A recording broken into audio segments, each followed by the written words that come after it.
Hi guys, welcome to the podcast. Before we start, we just want to introduce you to our sponsor. Our sponsor is the Twitter handle @MugsNFL. They're a company that offer a range of custom items such as mugs, t-shirts, crewneck jumpers, and hoodies, all customized with your favorite sports player or your sports team. That can be any sport ranging from the NFL through to the NBA to UK sports. All you have to do for an extra 10% off your order is drop them a message on Twitter quoting our podcast, that is the Hardwood Hoops podcast, and they'll get 10% off your next order. Cheers and enjoy the show.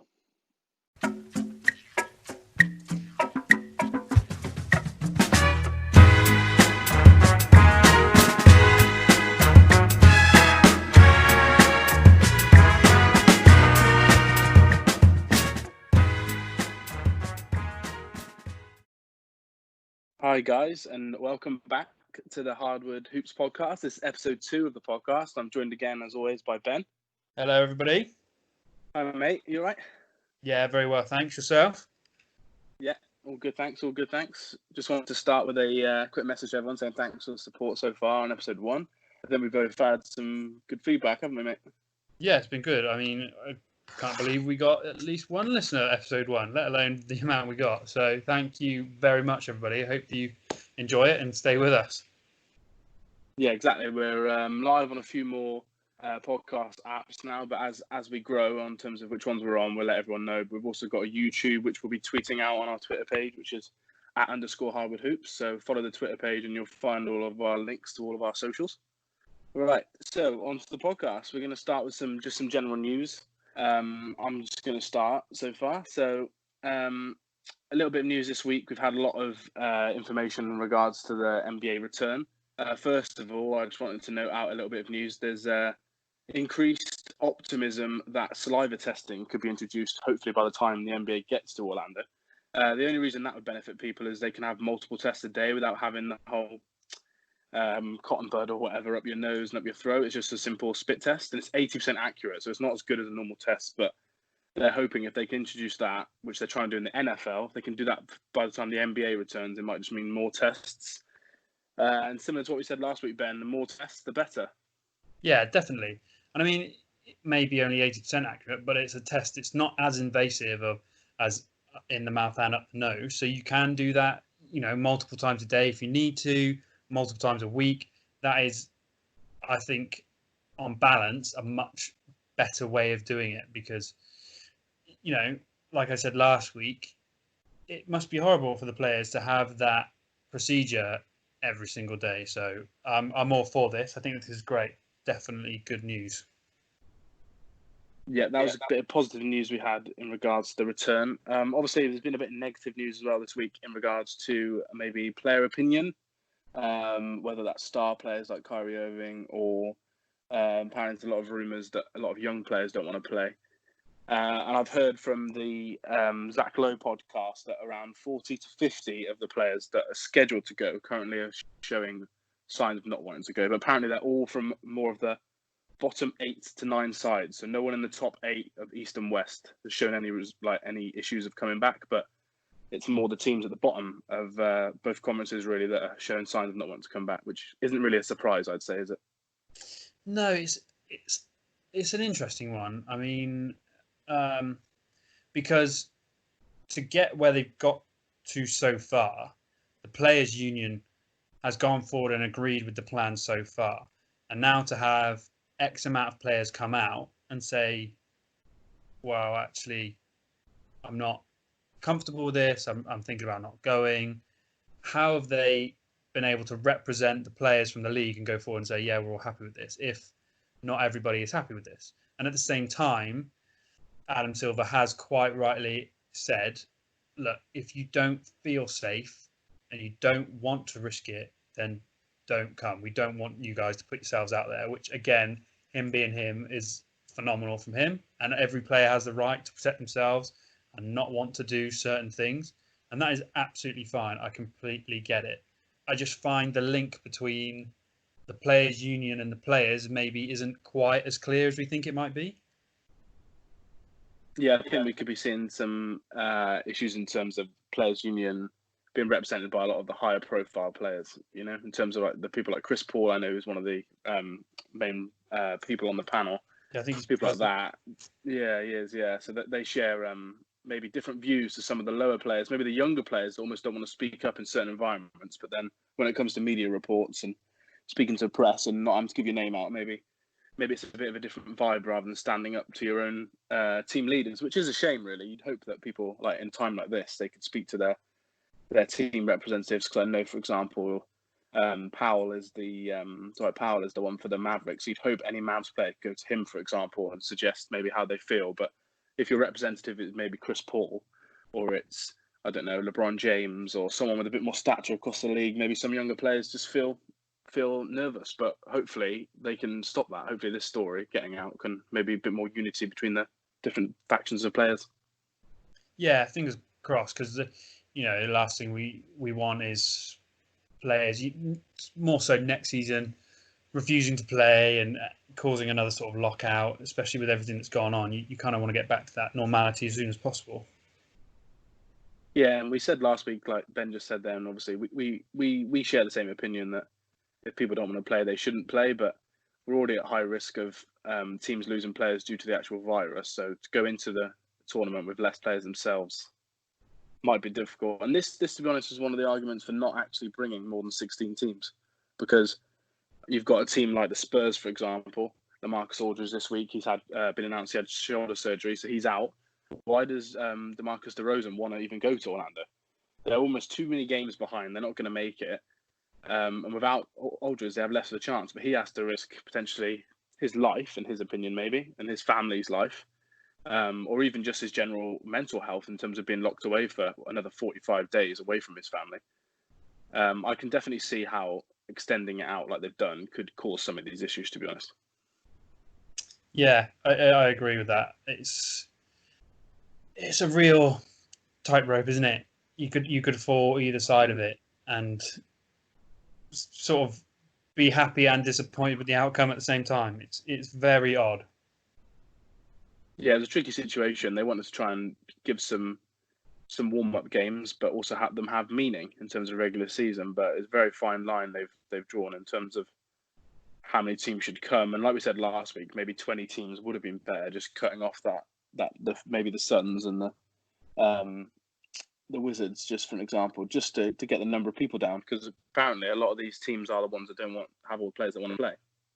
Yeah, I guess they still feel like they've not really got much to play for. No, I think it's quite difficult for a lot of them to even make the playing game. And I think that's causing the issue. Like, what is the risk reward factor for some of the players? And then obviously the other issue that's not necessarily virus related or with the families or with themselves is the fact that some players are voicing concerns because of the timing with the Black Lives Matter movement. They think going to play sport for everyone, going to play sport for a large majority of white viewership could be seen as being a negative, whereas I've seen other players come out and say, no, I think the fact we'll have all eyes on us could be a positive, and we could stage protests and talk candidly and in interviews and show some unity. I fall on the side of playing actually might help the movement, but I could see why some players would think maybe it's a slight distraction, especially if they're not a certain player who's going to be in the limelight, if they're like a ninth man of a team, for example. Yeah. I think, again, fully in support of either side you fall on this. I agree with you. I think this is a huge platform for players to go. You're going to have tens of thousands, millions of viewers. This is your chance to step in and say, look, everyone's focused on me. I'm going to put my point out there and try and educate some people. But at the same time, people don't want to, some of the players don't want to have that distraction of playing basketball. They want to see this movement through until there is some results, and instead of going and playing basketball, which I completely get. The tricky thing with that is when this is going to take years to change, unfortunately. So when's your cutoff? When do you come back to playing, the game you love, the way you make money? And I feel the other issue with this is possibly the way it's come out, because let's face it, Kyrie Irving's public speaking has turned some heads in the past. Hmm. Some people don't find him very favourable or want to listen to him because of some opinions he's shared in the past. But he is the vice president of the Players Association. Apparently, he's been on calls with about 80 players who are all sharing these concerns and these issues, and quite rightly so. And he is the one voicing them. And I think in this instance, people should listen to him a bit because he makes some incredible points. I just think people are a bit put off whenever Kyrie speaks now because of things that have happened in the past, which is a shame. Yeah, I think he's a good role model for the league in terms of he's very willing to speak out. But I think speaking out on certain matters in the past and maybe the way he's done it is just could lead to some people thinking it's. I know it's not. I don't think it is the Kyrie show, but he's come across like that before, and I think people might see it as it's just him trying to. Do you know what I mean? Be different, trying to speak against the other players and like higher players. Like he's always had issues with authority. Whereas I actually think this time he's potentially in the right, but like you said, it's just maybe from the wrong person. Yeah, which seems so harsh saying it because like you said, he is an inspirational player and a great person for all intents and purposes, but it's just that public speaking in the past, isn't it? And other players have come out. Dwight Howard, one of them, he came out. He quoted, "I agree with Kyrie. I would love nothing more than to win my first NBA championship, but the unity of my people would be an even bigger championship. Not basketball till we get no basketball till we get things resolved." Which, like I said, is an amazing sentiment. But how long is that going to be? I know we've still got 6 weeks until that first start date, which I'm sure we'll come on to in a minute. So Yeah, there's 6 weeks, time, I think. Maybe the NBA can come out and say, look, we get it because they've been doing so well lately at this kind of thing, and say, if you come to Orlando, here's what we're going to put in place to help this movement along, even though you guys are playing. That might turn some heads around and get people back on board with the idea of going to Orlando and playing. Yeah, I agree. It could be seen as a bit of a ploy almost to get more players there, but I think it would be a genuine move just because we know, like you said earlier, we know what Silver's like. We know his moral compass is pretty good. But also, as bad as it sounds, when I was listening to the Low podcast that said that number of 40 to 50 players, none of them were in top 5 seeds of either conference. Wow. So if we're honest, those 40, 50 players probably will have absolutely no impact on how the championship itself. It will obviously impact regular season and maybe how bad an 8 seed is versus a 1 seed. But with the actual championship, it very rarely comes from someone outside the top 5 of either side. So I think it's more of an optics issue, like how the league looks, rather than affecting the performance of the actual basketball we see on the court. Yeah, no, I completely get that. Yeah. Yeah, go on. It just is another intensely interesting situation that, again, whichever side you fall, it's got its pros, it's got its cons. It's such a complicated point in time, isn't it? Yeah, definitely. And a bit of breaking news before we went on the podcast was Donald Trump has signed an executive in terms of chokeholds and police violence. There's more details to come on it. We don't have it all yet, but he's officially signed it and put it through Congress. So maybe there's already some sort of positive result from such horrible incident that we've already seen now. That it's a step in the right direction, isn't it? It's small steps are going to get us to that big goal that we want to get to. Yeah, and I think these NBA players could definitely help get there, whichever way they choose. To be honest, whether they choose to play or not play, I think that'll be key factors in terms of how this move's going forward. Yeah, massive inspirations, and they need to use that now more than ever. Definitely, cool. And a couple of other bits of news before we go on to the dates. Like Ben said, I think Ben's got some dates for us. Another bit of news that come out of these recent conversations is it's not confirmed yet, but they're thinking of allowing players to teams to sign players of anyone who has been in the NBA for the past 2 or 3 seasons. So, for example, if they did grant that, like I said, it's not confirmed yet, but they're in discussions about it. We could be seeing players like Cousins, JR, Jamal Crawford, Isaiah Thomas, Trey Burke, people like that, Jeff Green, I think, was one as well, who are currently not attached to a team but could re-sign for a playoff team. What are your thoughts on maybe the rule itself and who you're excited to see maybe come back who hasn't played in a while? Love this rule. Get Jamal Crawford and Jeff Green back in. Can't believe neither of them. Well, I think Jeff Green was signed early, wasn't he, and then cut. But Yeah, I feel he's so underrated. Love Jamal Crawford. Just an absolute joy to watch play. The other rumor I heard building off this is the Miami Heat are very interested in signing DeMarcus Cousins as a sort of backup role for now, with the sort of vision to give him heavier minutes next season and get him into shape, get a little bit of weight off him, and make sure the legs are 100% and really kick on with him, which I think brings another sort of string to the bow of the Miami Heat, a real versatile team with someone like DeMarcus Cousins really, well, bring him on the bench. They are looking dangerous if DeMarcus Cousins is healthy. yeah, I agree. I think that's another reason why the 8 games are crucial. If they're going to implement this rule, teams like the Heat are going to want to use Cousins for those 8 games. And last week we spoke about Noah in terms of maybe his lack of impact on the court, maybe more impact off the court. But I think Cousins is almost the opposite. I think if they can get him right, I think that they could turn them into a team that maybe could go from a second round Eastern Conference team to battling out with the Bucks in the Eastern Conference final. You never know.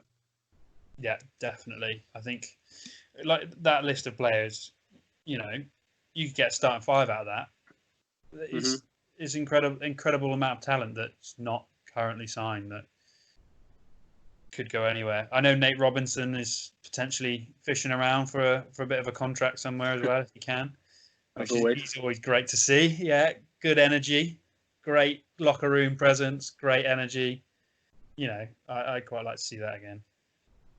Yeah, I agree. Yeah, there's definitely some good players out there, and I think, like we said earlier, with the virus and also with the prospect of people not playing due to Black Lives Matter or the virus, I think the more players they can sign outside that want to play and that feel safe to play and they're happy to play, I think that's a good thing. I think the only factor could be, I believe they're obviously only taking 17 players to Orlando per team.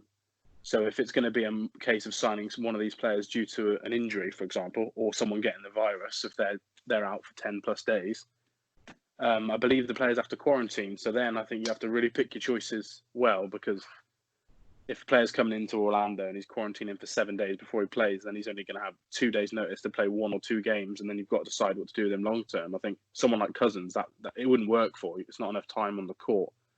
Maybe someone like a JR could come in last minute if someone like the Lakers or Clippers needed him, but I think you have to choose your players carefully in that instance. Yeah, definitely. Come down to the training staff and the scouting team, and making sure everybody's fit and ready to go.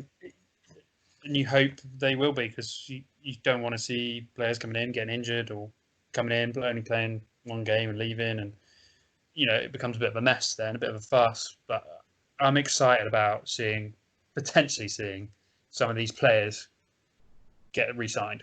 It's great news. Yeah, I think you're right. I think they don't want to increase risk by letting more people come into a bubble for a 1 game scenario, just because they haven't had enough time to gel in, or if they're not the right player. So I think it's definitely important to get that right. And we could also maybe see JR forgetting to shoot in a crucial shot in round 1 of the playoffs like we did in the last few years. When you said signing JR last minute, I had some horrible flashbacks. Absolutely woeful scenes. It's a good meme. It's a good meme. Haunt me. But there we go. That man. How do you feel about the tweet from Patrick Beverley on Ron James? Hoopers say what y'all want. If at King James said we hooping, he's hooping, we all hooping. Not personal, only business. Stay woke. To you, how does that come across to you? Well, I think he's mentioned it before. He's quite financially motivated, so I think it's more in terms of the best player in the league. Well, maybe the best player, the most important player in the league for sure. Wants to play. I think that's almost a go sign for the league, isn't it? And I think Beverly's just highlighting that, look, if you don't play now and he wants to play, the league's going to start. It's like the league will start if LeBron wants to start. So if you don't come along with it, you're not getting paid. That's what I see it as. But what do you think? Yeah, it's a tricky one, isn't it? Because I know they've got a real intense rivalry. A nice picture been going around recently of Pat Beverly basically clotheslining LeBron at the rim. And, you know, they're on rival teams now. It's Clippers and Lakers. Pat won't want LeBron walking into a ring that he could potentially have. So I think if LeBron's playing, Patrick's going to be there to try and stop him winning another title. Yeah. I think it's also just a slight dig in terms of if he wants to play, the league's going to start almost like the league almost idolizes and mollycoddles James, whereas like the rest of us, they don't care about. Like, I don't think that's true, but I think that's the way he might see it.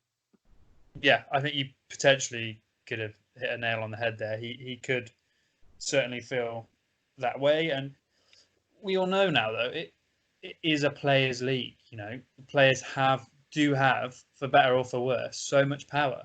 They have the power to sort of almost demand trades or coach changes, or, you know, teams are built around the players nowadays. So there is a bit more power for the players, and that is something we have to sort of deal with and cope with. And you kind of, have to go with it. If he says they're going to play, then the league probably is going to go ahead. But it wouldn't be, just him. It's going to have to be the majority. The players' union, like we said earlier, have to agree to everything. So it could just be Patrick Beverly trying to have a little dig, have a little stir, just see what kind of reaction he gets. Yeah, I agree. Yeah, I do think obviously got the side that he's very close to a lot of high-profile players. So just in terms of his connections, it's almost like it's not only him that wants to play, but it's like if LeBron wants to play, then he's probably had a conversation with multiple All-Stars that also want to play. I think the truth behind it would be more of that, but Beverly can just use it as a jibe, I think.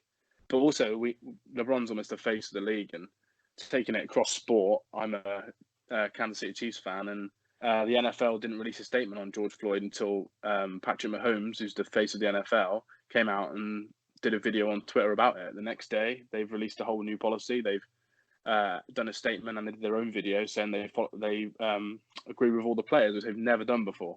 So I think face the league matters. I think it's player power, like you said, isn't it? Yeah, makes a huge difference. And if it's to make positive changes like that, then I'm all for it. Yeah, definitely. And then the last item of kind of news-based, I guess, a bit more positive in terms of the NBA's plans. I think, Ben, you've got some new dates maybe that we've seen put out there in terms of the plan and when we're going to get back to basketball. Yeah, tweet from Shams. So dates he's got here: July 30th to August 14th. Is that seeding games? And then August 15th, 16th is the potential play-in tournament. August 17th, the playoff begins. August 30th, families and guests, like we said, arrive for that sort of playoff thing. So you got 15 days there without those people coming in and making sure everything's safe. August 31st to September 13th, conference semi-finals. September 15th to September 28th, conference finals. And then September 30th to October 13th, the NBA finals. How do you feel about the date slight shuffle? Well, it's brought forward by a day, the start date, which is good. This is better. It's a day quicker. It doesn't make much of a difference. But overall, I still think it's a long, long time for someone to be quarantined at Orlando, even if you can have your family for a certain period. But I think it's just the only way they're going to do it. And if you want to play, you want to win a title, I just think, like we said earlier, that's something you have to do. And if you don't want to do that, then don't play, and that's equally just as fine. But yeah, I think date-wise, anything that jumps out is a little bit earlier. And obviously, the fact that their families can come once we lose a load of players from the teams that don't make it, which makes sense, almost replacing the people that have left. And then just a long time to be quarantined down there. What about you? What do you think from what we've seen? Yeah, like I said, earlier the better for fans, definitely. Yep. Long time quarantined, I agree, especially coming off the back of potentially like 3 months quarantined. You just get a bit of freedom back, and then you're chucked back into it, which frustrates me now that people, oh, whoever wins this is going to be asterisk. It's not going to count. It's not a real championship. But I'm starting to think this could be the hardest one to win ever. You don't have your home comforts. You're in an intense environment for 3 months where you can only see your teammates essentially for that amount of time, and you still have to go out and perform every other night to a championship level to win. No fans as well. No fans, exactly. I think this is going to be tough for anyone to win. I do not think you should count this season out as a flash in the pan, or it's not going to count. It's not a real one. This is tough. This is so difficult, and whoever wins it, hats off to them, because that is an incredible feat. Yeah, I agree. I think it must take some more of a mental fortitude than it did before. As crazy as that sounds, like we're going to go on to talking about The Last Dance, and obviously Michael Jordan, crazy mental strength. But even looking at that old example of going away and winning big games, I think almost winning big games in this environment after this long of a break could even be maybe if it's not harder, it's just as hard as a normal season, I'd say. So yeah, I agree with you. There should be no asterisks on this season. Maybe just in terms of, hey, look, this is impressive. The players came all the way back and played these games and got sport back on TV to make a lot of people happy, which it will do. It'll be a big mental health booster for a lot of the people that obviously aren't players, they're fans. I think so. It should be an asterisk to say they've done well rather than to say they've done poorly and just played for no reason. Yeah, completely with you on that. Yeah, and like I said, with the dates also, we know that this is pushing next season back. We've no confirmed start. Well, all these dates can still change. They have said that if something happens, but we've seen no confirmed start date for next season. But it looks like a December start date, not the Christmas one that we thought like originally. Like I said, it's going to be early December because of the Olympics next year. But I don't see that being an issue. I do see it being an issue for rookies next year because that's a lot of time. Because the draft's getting pushed so far back, it's a lot of time you don't even get to work with any of your new coaches. I think that's something that people are not considering as much. Yeah, I think last one I heard floating around was December 1st. It's going to be tricky. With an October draft as well, I think. Yeah, it's a really odd time frame now. It's just pushed it all slightly out of whack, hasn't it? And we'll see. We'll see how it affects, like you said, the rookies, the players, the coaching staff, the time it takes for everybody to gel and to get back on the horse and get going again, fighting for another championship, in which will potentially be, I guess, a shortened season to make sure we're back in line for a full season next season. I also heard that they are still contemplating no fans for the whole of next season, which is, I think they said 40% of the league's revenue will be going out the window if they go for that for full season, which will be huge for the league and for money going forward, for players getting paid, and for fans. Half the enjoyment is going to the game, isn't it? You want to do it. You want to be there. You want to be in the atmosphere. Watching it live on telly, you have that atmosphere. I guess this in Orlando is going to be a bit of a test ground for no crowds and see what works best. The pumping noise in, blah, blah, blah, like we spoke about last week. But it's it's not going to end with this season, is it? It's gonna carry over for years to come. Yeah, I think there's going to be a long-term impact financially, a few years. But in terms of no fans, I think, like you said, this season, next season, at risk of that. And then after that, I think there'll probably be some normality. I do think once the NFL gets going, because they're planning on doing it with fans, not full fans, but the rumours are 25-30% stadiums. I think you could see maybe the NBA switch their stance next season, but they're just going to monitor, aren't they? Like I said, one of the issues that's arising now is we're seeing rates rise again in places like Houston and in Orlando. So I think we should have to keep our fingers crossed that things calm down again in this 6-week period, and then they can reassess it at the end of the bubble and see what we do for next year. Yeah, fingers and toes across for that one. Definitely. Right, cool. So that's all the news and the items we've got really on the NBA return. So now we're just going to move on to talk about The Last Dance. We've got a couple of topics, so we're just going to start really with our overall thoughts on The Last Dance, and then we're going to go with our favourite episodes. So I'm just going to start it off by saying it's probably the second best sports documentary I've watched, but that's because I'm a Leeds United fan. There's one about them, so I'm very biased. Realistically, it's probably the best documentary that's been produced. The most access I've seen from non-soccer/football documentary, and I think every episode was amazing, to be honest. But the last two episodes were just the icing on the cake for me. I just think they were absolutely incredible. Moving on to those last two seasons and the big shot that we all know about, and the thoughts of how it all ended afterwards. I just think the last two episodes were just phenomenal, and they capped it off nicely. What are your thoughts on maybe the whole series, but also your favourite episode or two? I think production value, incredible. So good. As you'll probably come to sort of realise, me and Liam are also very into our films and our TV shows and stuff. And getting on the nerdy side of that, I thought the production value was amazing. They cleaned up the game footage. The interviews were crisp and clear. It was all set perfectly. It ran smoothly. The story was clear to follow, even though they were jumping back and forward. I thought that was brilliant. I thought the format of 2 a week was great. Gets you hooked in, talk about it at work. Can't wait for the next one. It's rather than like releasing it all at once, shotgunning them back to back and not remembering what happened in each episode, which I've done a lot. I'm guilty of with certain series. How do you feel about Jordan giving the okay for the documentary on the day LeBron won in Cleveland? Do you think it actually made a difference, or do you think he was going to do that anyway? Probably made a difference.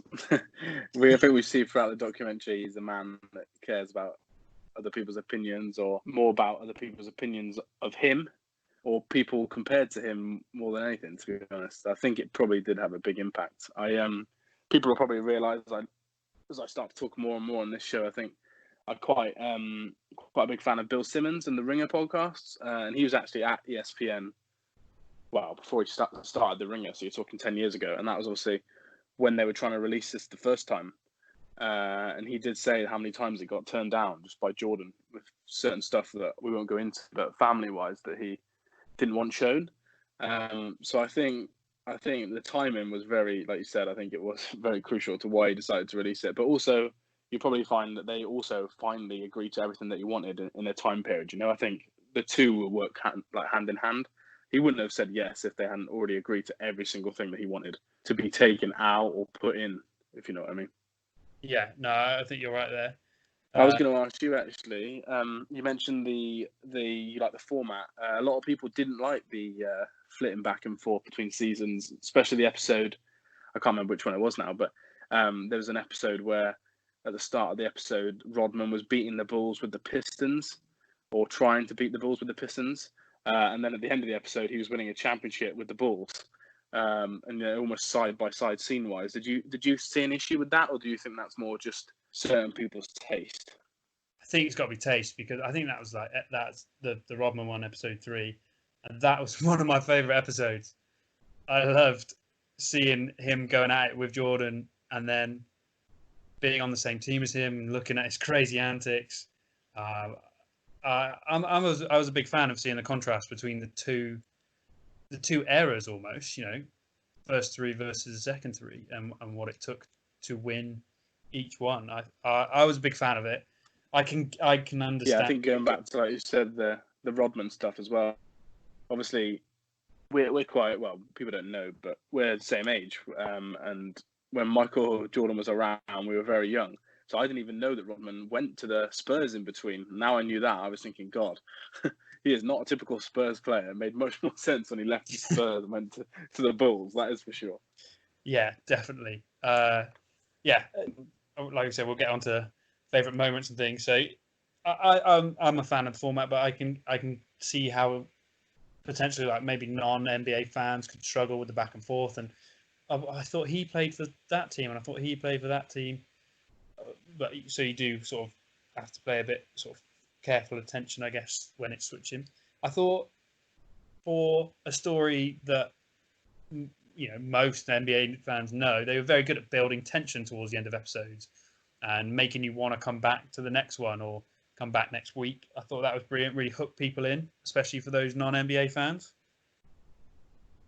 Yeah, definitely. Yeah, I think they had attention for everyone. I think it's really cool to learn certain things that, like, I think I'm quite a good, knowledgeable person about the NBA, but even I was learning so many things just in terms of like the Dream Team, for example. When they were playing against Tony Kukoc and they were basically embarrassing him just because he signed to go to the Bulls the next season.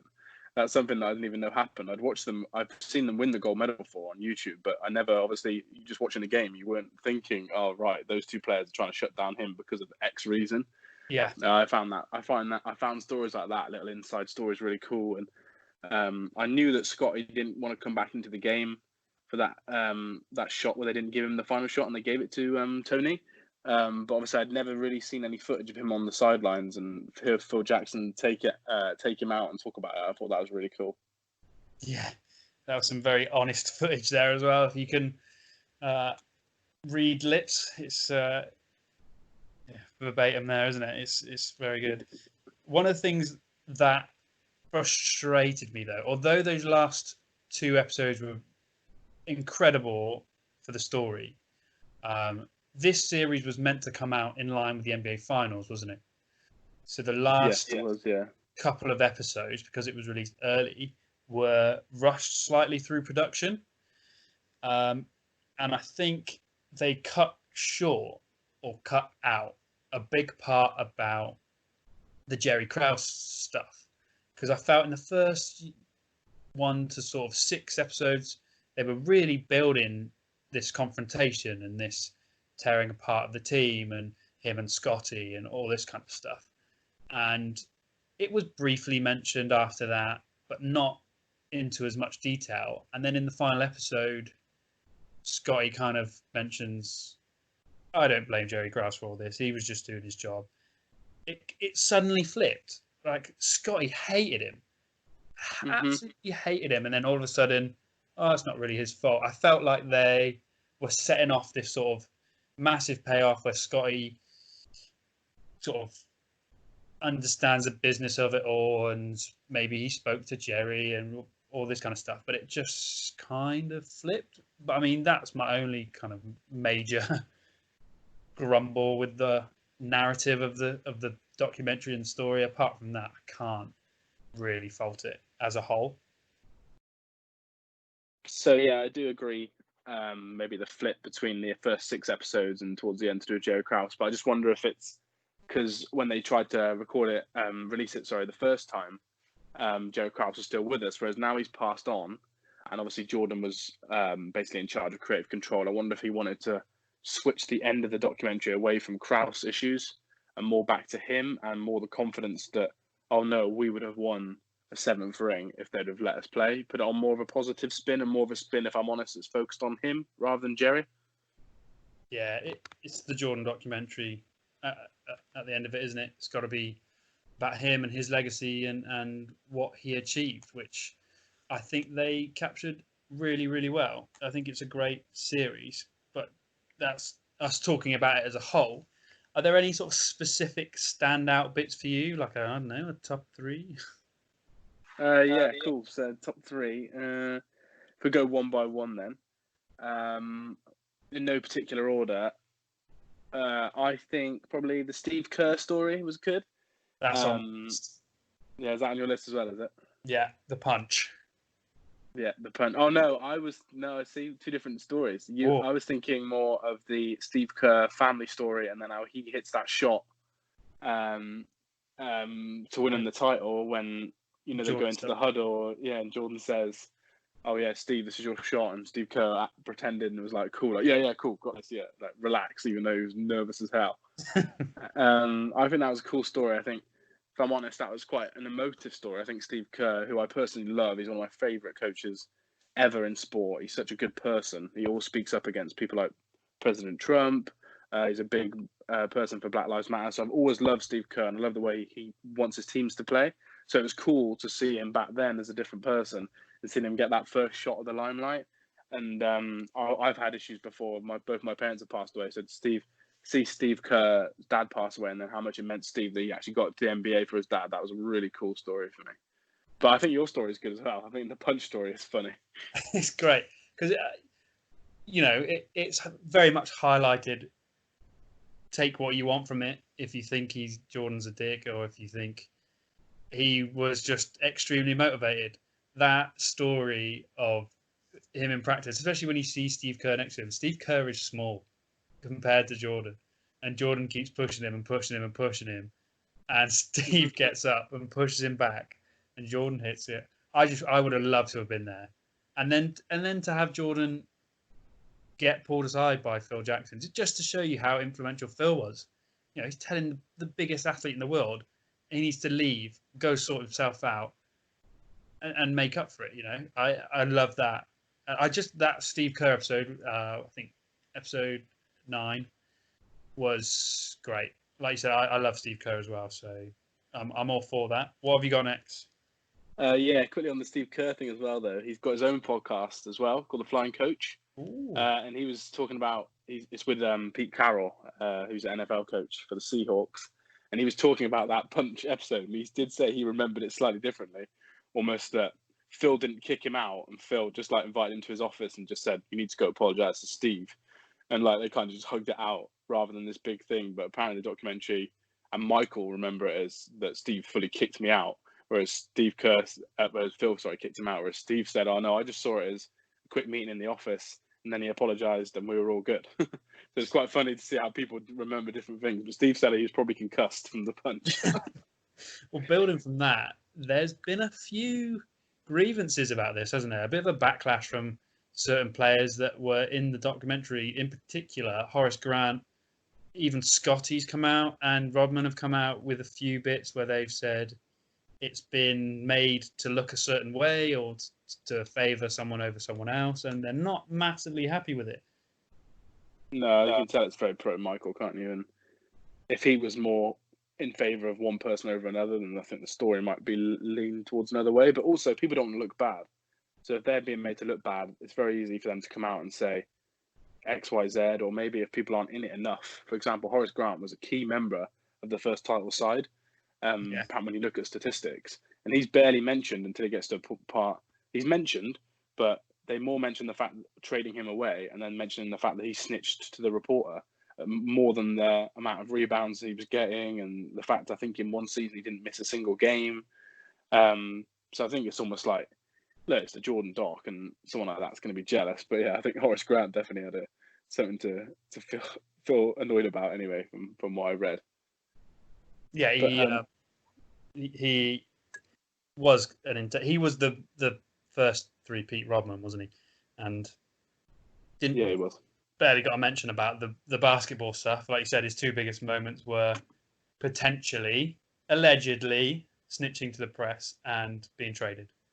Yeah. I think something like that. But it's almost, I actually think they could have done another four episodes and stuff like that could have been in it, and I think they think it might have been overkill, but I actually think, especially with the timing of the release with COVID and lockdown and no sport, I think actually they might have been worried it was too much, but I actually think another 4 probably could have fitted. I mean, definitely another 2. I think they could have got more people in like that, but obviously hindsight's a wonderful thing, isn't it?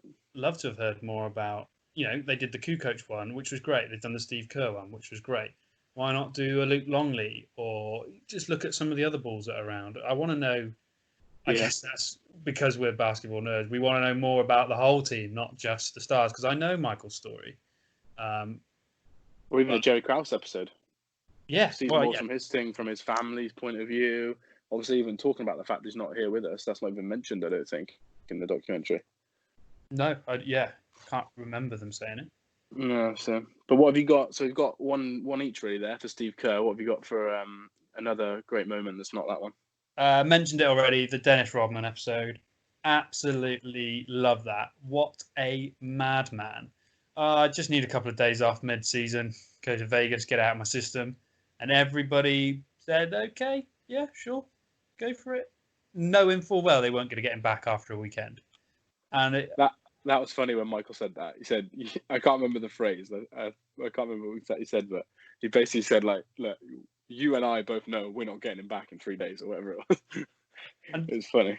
Just to hear that, he wakes up with Carmen Electra in his bed to banging on the door. Like Michael's like the angry dad come to collect his son from staying out at a party.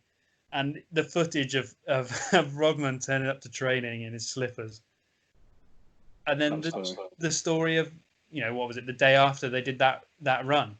And everybody was like, you better jog because, it's not us that's being punished, it's him. And he absolutely killed it. He was just an absolute beast. His fitness apparently was just incredible. I really enjoyed those episodes. I thought they were a lot of fun. And yeah, I love the energy about it. I'm all about that.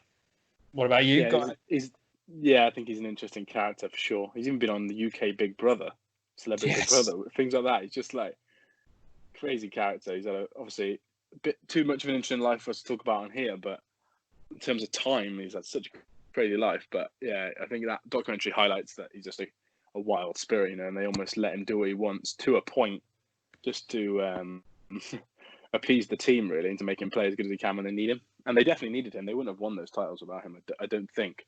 Or Michael would have struggled in terms of on the defensive end. He'd have to do a lot more work than he did just because of Rodman helping out on the boards and stuff. Yeah, I think there's no way they three-peat without Dennis. No chance. No. So yeah, a couple of other. So my next one, again in no order really, because these are quite hard.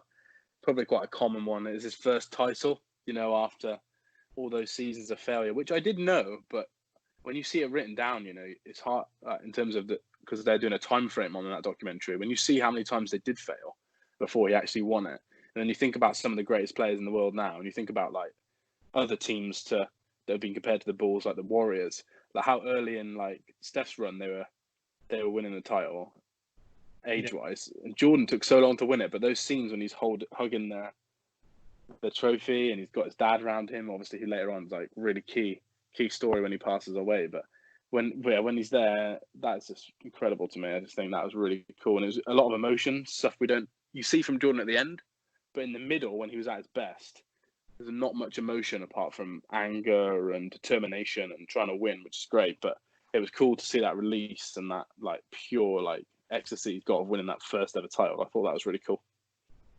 Yeah, I agree with that. I love the sort of the passion you see from him, and that building from that. One of the things I did love about this is what seems, obviously some people say different, the honesty that came out with it. Him showing the size of him that I genuinely thought probably wouldn't be in the documentary, all the stuff about his gambling and about his family and about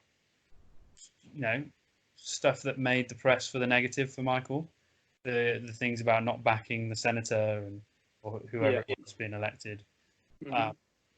I was surprised that they were in there, and I'm pleased they were, because it doesn't make me like Michael any less. It just shows he's human. Yeah, I did find it funny how he said he didn't have a gambling problem, though, and he had a competition problem. I think that is such a great way of defining his personality, because you see it at every sort of down point. He's gambling with someone, but it's not always, it's the competition. He just thrives off it. He needs it. And he didn't see it as a gambling problem also just because of how rich he was. It was almost like, it's not a problem. It's a gambling thing, but it's not a gambling problem because if I lose that 10 grand that closest to the pin against Charles Barkley on the 18th hole of golf, it doesn't matter because so what? He's so rich. Yeah, mainly off the court actually. His actual career earnings, I can't remember what it was. I looked it up last week, but it's a lot less than you think. It's a lot less than the stars that like me and you would follow now. But the shoe deal and obviously the Jordan brand afterwards, post shoe deal is just crazy. Obviously, so much he can buy his own NBA team. Yeah, obscene amount of money.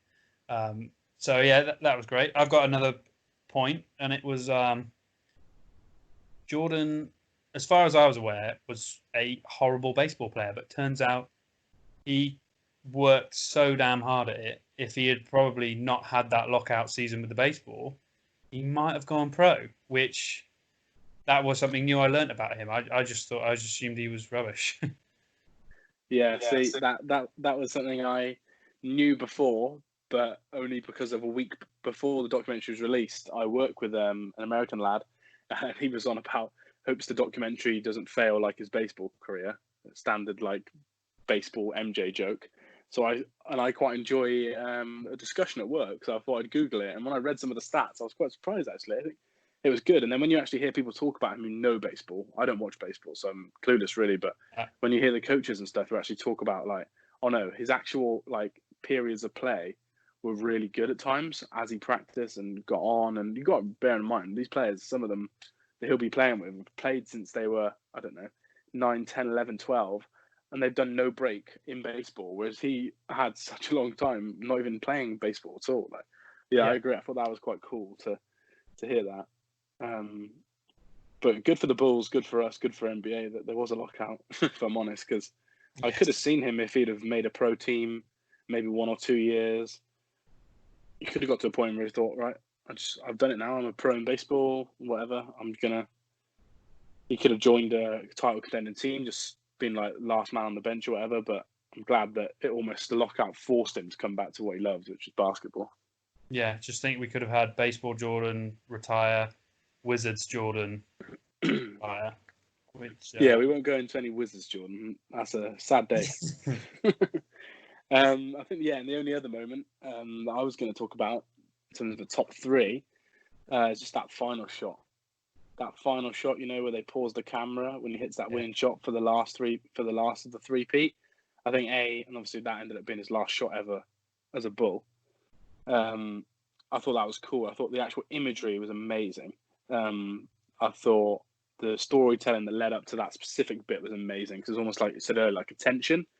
And you almost just forget. I don't know. You don't forget how good he is, but you just. There's a clutch side that a lot of people obviously do say that makes him different to someone like LeBron James or Kobe Bryant, for example, at certain moments when the team needs him. And I think it was cool for the documentary to almost highlight that. I did see an interesting shot though as well, because obviously it wasn't in Chicago, that final game. It was quite funny how they paused it and there was only one Bulls fan who stood directly in the middle of an MJ jersey on. And I believe he was also the only African-American kid in the whole crowd. It was a full white crowd because it was away from Chicago. And he had this one kid stood in the middle.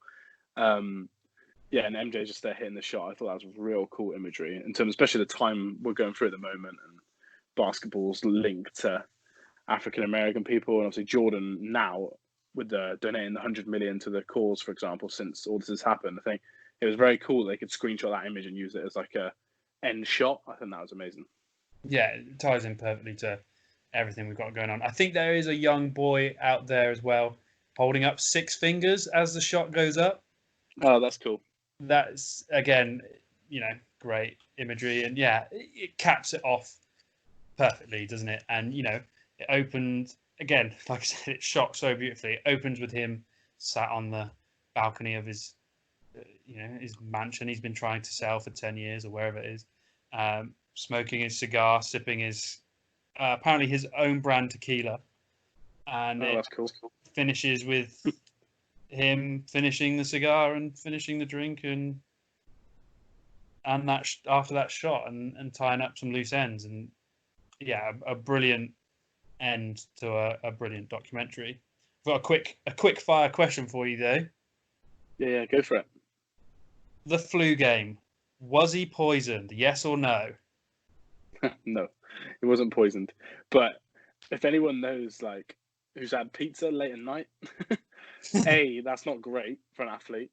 And B, I listened to a good podcast with, actually, Steve Kerr was on another podcast. And he was saying that if you think about it, if he's phoning someone at near midnight and allegedly there's only one place open, that place probably isn't going to be very good. Late night pizza joint that's barely open. I just don't think. It's hard to know what to believe, though, because also I just think 5 people turning up to deliver a pizza, I don't think it's true. And apparently the guy has actually come out who worked at the pizza shop and said that it was only him that delivered the pizza and only 2 people that worked at the pizza shop in general. So A, that seems that they've done a bit like hyperbole though in the story, but B, I think it also maybe just highlights that it could have been that bad of a pizza joint if only 2 people worked there at the weekends in general. Yeah, it's not. It doesn't come across favourably for them, does it? No. What do you think? Do you think it's a load of rubbish? Yeah, he wasn't poisoned on purpose. He might have food poisoning from the terrible pizza joint, Mm-hmm.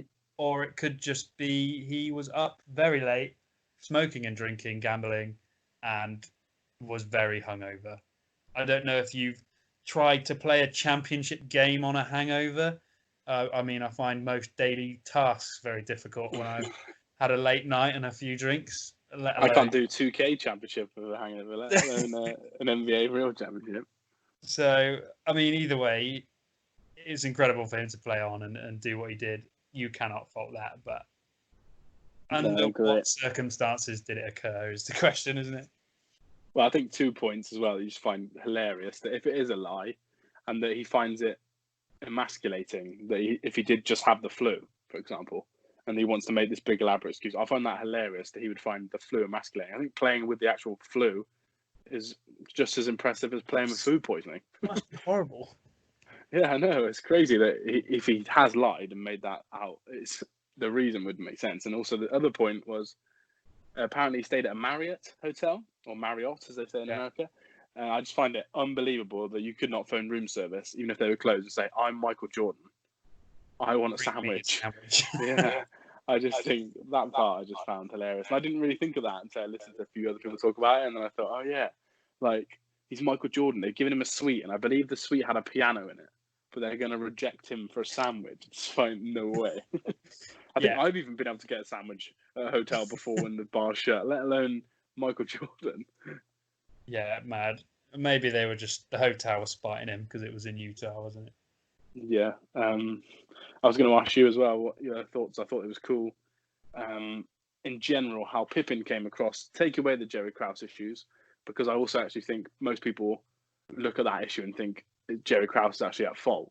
If you take that whole storyline out, I think Pippen comes across incredibly well. And you heard Michael Jordan say numerous times that he couldn't do without Scotty, which I think was really cool for him to say, and obviously them to show on screen. Love Scotty Pippen. So glad, like you said, he gets some real praise in this because he was an incredible player, absolutely phenomenal. You know, potentially the league's number 2 player for X amount of years and 6-time champion in his own right. Yeah, doing it, you know, taking that contract for his family because he didn't want to risk injury and things, and the owner of the deepest voice known to man. Definitely, yeah.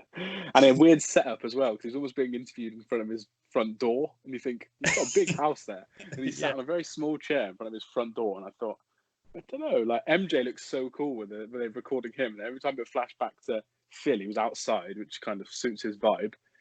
Kerr was always in a Warriors t-shirt, which is like great, and then Pippen, I was always like, you're right by your front door, it's nowhere else you could possibly film this scene, but clearly not. Nah, he loves his door. Best feature in his house. True. And going back to those big moments, actually, if anyone, our sponsor at Mugs NFL, they've started doing graphic tees. I haven't told Ben this yet, actually.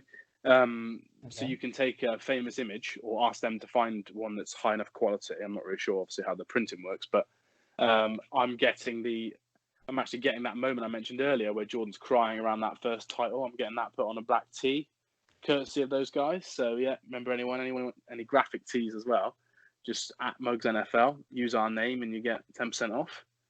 Ben, you could get a LeBron James one. Yeah, definitely get him being carried off the floor with cramp or something.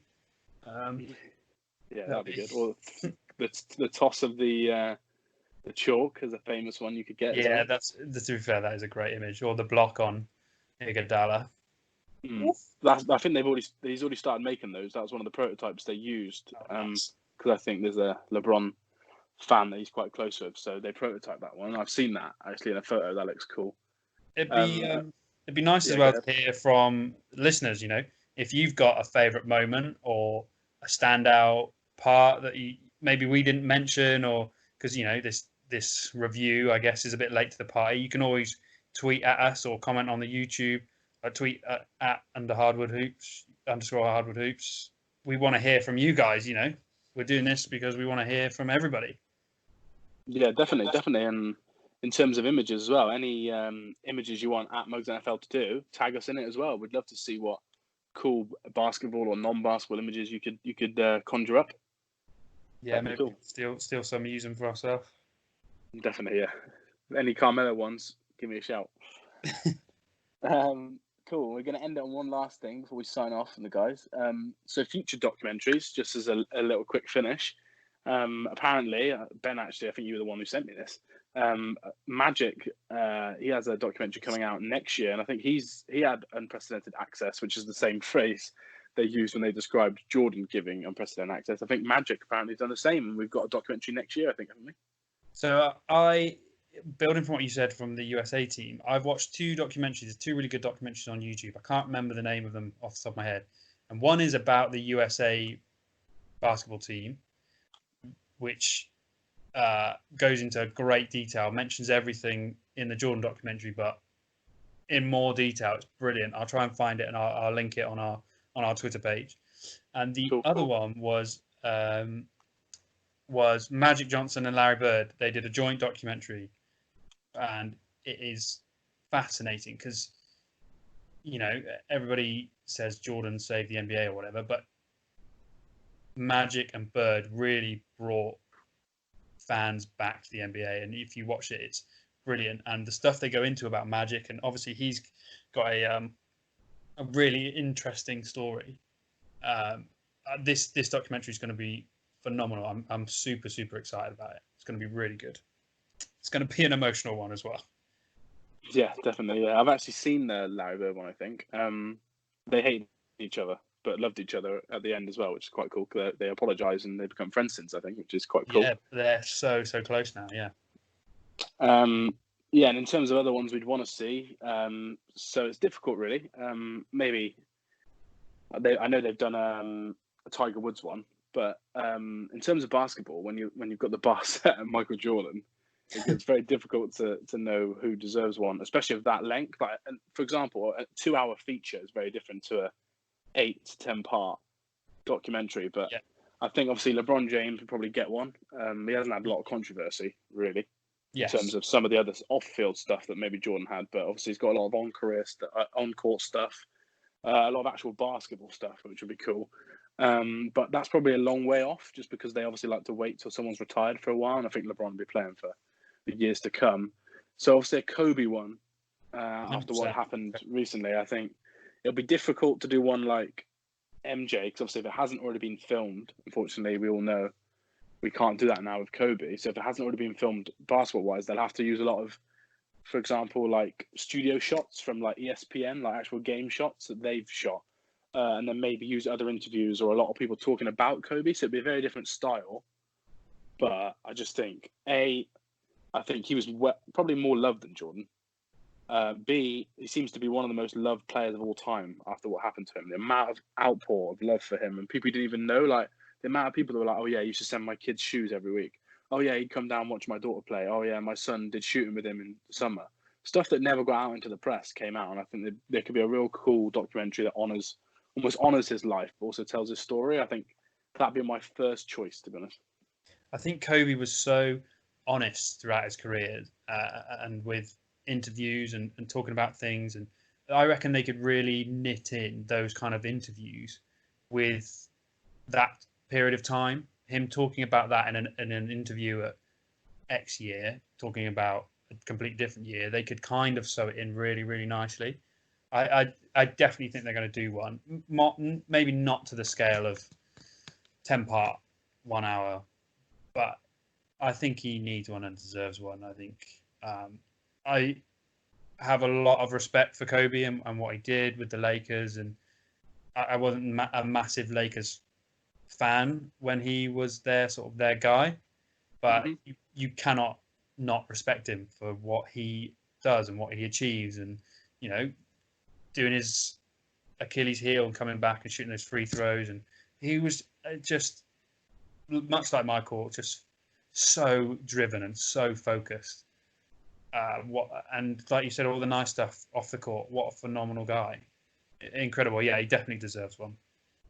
Yeah, I agree. I think basketball-wise, I think after that, you're looking at more coaches and stuff, aren't you? I think like a pop documentary could be good. A Steve Kerr one, because he's got 8 rings now. Wow. Yeah, which is crazy. I didn't even know that, because he got 2 with the Spurs as well. And then obviously his Warriors rings as well. On the rings note, maybe a Bill Russell. Yeah, so there was one about him a long time ago. But obviously, yeah, they could do a new remastered one. Obviously, stuff like that will be harder due to quality of game footage. That's why Kobe's so easy, because he played in obviously he played in that like HD era, you know. So like remastering it is going to be a lot easier. But yeah, Bill Russell one could be cool. I think Wilt Chamberlain is probably the best basketball player of all time that none of us will ever call the best, because we could never see him. So he could be cool, but whether you can tie that into like an era, like a basketball doc where it talks about different players, that could be cool. Obviously, a Shaq one would be good, but whether you can tie him in with a Kobe one, that could work to a point. You could always do like an episode per team for Shaq. Yeah, that would be good. And also, just final question to finish on. Just wondering, did you watch the that final game, the game 6 for Jordan when he won the title, and that last one? ESPN actually played that whole game remastered, because they remastered the whole game. Obviously, in the footage they only put in, I can't remember, it was like 8-minute clips total of the game. So what they did, they released the whole game again. Oh wow! In like UHD, but obviously with their new cameras, so it doesn't follow the overhead. It follows like the behind the player shots that they were using in the documentary. So it's a different way. But I honestly recommend people to go on YouTube or go on the ESPN player and try and rewatch that, because A, the game is actually incredible. Like, Scottie Pippen's obviously injured. It's such an up and down game. But B, the way they filmed it, it looks like a movie, but for a whole basketball game. It's really cool. I recommend you guys to go check it out. See if you can find a link and throw it up there, because I definitely want to check that out. Yeah, I see there's a link on YouTube. Then if not, I have to be an ESPN player, but you can do 7-day free trial, so people can do it for free, and then you don't have to pay. Nice. But it's really worthwhile. They were going to release, I believe, one from each season, but the day after they announced the return of the NBA, so I didn't know if all their focus flicked to how are we going to broadcast ESPN games in Orlando rather than that. But apparently they're going to remaster more games in that form, so we'll have to watch out and see. Oh, look forward to that. Right, cool. I think that's a good place to sign off, mate, don't you? Yeah, brilliant. Been such a nice time talking with you, catching up about this documentary, and lovely to talk to the listeners. Yeah, definitely. So a little quick update. We've got next week, we're going to have another podcast. It's going to be every week anyway, but half the podcast at least, we believe, is going to be an interview with Rich Barrett of NBA UK Fans, which is obviously a Twitter page, Instagram page that I'm sure our UK fans know. I know Rich personally. Ben doesn't know him, so I think Ben, you're excited to listen to what he's got to say about the plans for UK basketball and his thoughts. He's a Celtics fan. I haven't told Ben that yet, so we'll be talking a lot of Celtics. So that should be good. Yeah, no, that's going to be brilliant. Cannot wait.